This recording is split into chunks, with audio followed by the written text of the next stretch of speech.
Mic पर कुछ बोलने में असमर्थ, रोती बिलखती ये महिला अपने मवेशी को खो देने के दर्द में टूट चुकी है। बिहार के कटिहार में शनिवार को एक बड़ा हादसा हुआ। जिले के कोढ़ा प्रखंड की मूसापुर पंचायत अंतर्गत मूसापुर नहर किनारे 28 मवेशी करंट की चपेट में आ गए, जिनमें से 27 की मौके पर ही मौत हो गई। मृत मवेशियों में ज्यादातर दूधारू गायें थीं। चश्मदीद शेख जमाल ने बताया कि जब वो अपनी गाय लेकर जा रहे थे, तभी उन्होंने बिजली के खंभे से 3 बार तेज रोशनी गिरते देखी।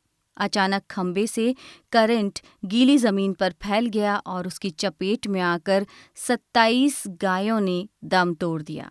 हादसे के समय कुछ बच्चे स्कूल से लौट रहे थे, लेकिन स्थानीय लोगों ने समय रहते उन्हें रोक लिया, जिससे उनकी जान बाल बाल बच गई। गाय जो लेकर के हम लोग 2-4 भाग से जा रहे थे चराने के लिए, और आधा से कम गाय टप गया।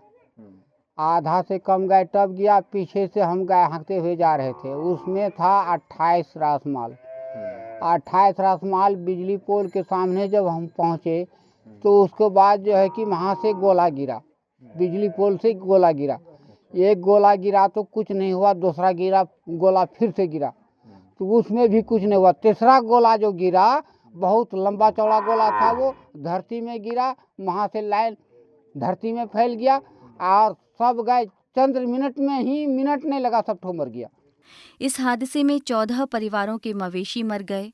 गाय का दूध ही इन परिवारों की रोजी रोटी का जरिया था।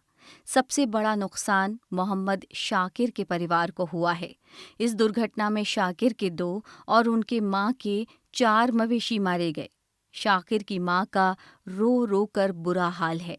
ये मवेशी ही उनके जीवन यापन का एकमात्र सहारा थे। अब परिवार सरकार से मुआवजे की उम्मीद लगाए बैठा है। धान पूरा खत्म हो गया, एक ठो बचा है मात्र। कितना गाय था आपका? गाय था हमरा 3 ठो। 3 ठो में एगो धेनु गाय था, बच्चा समेत वो मर गया। एक ही ठो बचा हुआ है। दूध देने वाली गाय? हाँ, दूध देने वाली है। 2? हाँ। अच्छा, कितना दूध हो जाता है उसमें? उसमें जो 4.5 केजी पौने 5 केजी दूध होती थी उस गाय को। अच्छा, वो दूध बेचते भी थे? हाँ, बेचते थे और उसी आधा किलो 3 पुआ रखते थे, बाकी सब बेच देते थे। क्या करेंगे, दूध उसी से पैसा उसा होता था, खाते पीते थे। अच्छा, और गाय के अलावा और कौन सा था? बाछा और गाय था और बच्चा था। बच्चा गाय दोनों का मर गया, बच्चा गाय? बिजली करंट। हाँ। तो किस वक्त की घटना है ये? ये है 10:30 पौने 11 बजे की घटना, कल का। हाँ, 13 तारीख शनिवार। हाँ। अच्छा। नूर जहां खातून ने जीविका ग्रुप से लोन लेकर 2 दुधारू गायें खरीदी थीं।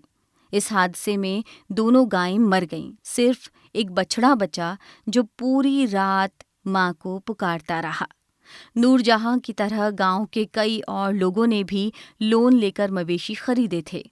अब गायों के मरने के बाद उन्हें कर्ज न चुका पाने का डर सताने लगा है। जीविका में पैसा उठा करके लिए थे गाय, वो गाय मर गया मेरा। उसी से पालन पोषण करते थे, बच्चा सब वो खिलाते थे। अब क्या करेंगे हम लोग, कैसे अब जिंदगी काटेंगे हम लोग। अब कैसे, बच्चा रो रहा है उसका। उसी का बच्चा? हाँ, उसी का बच्चा है, वो मर गया दोनों ठो। तो दूध पीता था क्या? हाँ, दूध पीता था। तो कितना दूध हो जाता? 3 किलो दूध करता था गाय। अच्छा, तो जीविका से लोन उठा के? हाँ, लोन लिए थे जीविका से, तो उसी से गाय खरीदे थे। कितना रुपया लोन उठाए थे? 50,000 रुपया उठाए थे। गाय कितना में खरीदे? गाय 40 में खरीदे थे, एक तो 30 में खरीदे थे। अच्छा, तो अभी तो और दाम बढ़ गया होगा उसका? हाँ। तो टोटल कितना नुकसान हुआ?